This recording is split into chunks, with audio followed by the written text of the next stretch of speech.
So this is the award in the category of diversity and inclusion, and we have submitted our nomination because we have been doing some major efforts in driving diversity, equity and inclusion in Emerson, Middle East and Africa as part of a global program, but pretty much catered for the environment here and the organization that we have here in Middle East and Africa.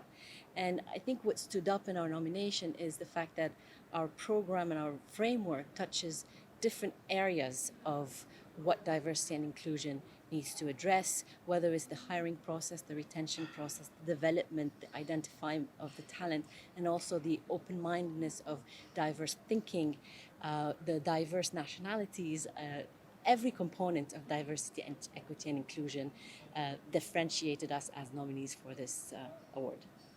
If you can sort of elaborate a little bit on what exactly were the steps that you took. I know you mentioned a few of them, but in terms of why you just sort of what you're most proud of in terms of an achievement across the program. So, among all the different steps that need to be taken to ensure diversity, equity, and inclusion is to make sure that you are bringing in diverse talent first into the organization.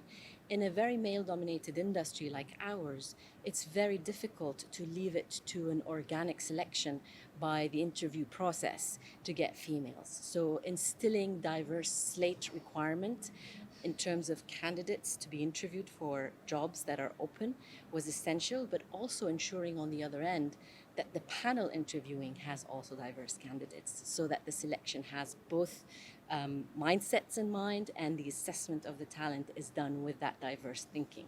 That's one of the examples that we instilled and enforced actually in our recruitment process.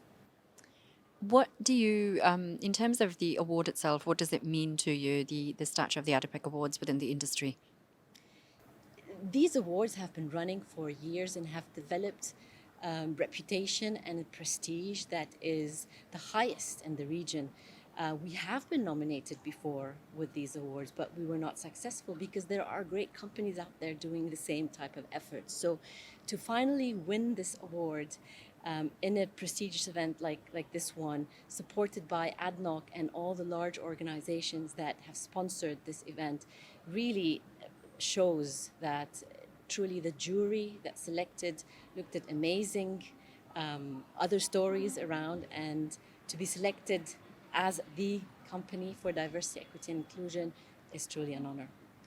And one last question. This year's theme, obviously not theme, but the future of the industry is really very much focused on energy transition and ensuring energy security and making sure that it's affordable and accessible to everybody. What is the role of ensuring that organizations operating within the energy sector continue to champion diversity, equity and inclusion to ensure that this is a fair and just energy transition for everyone?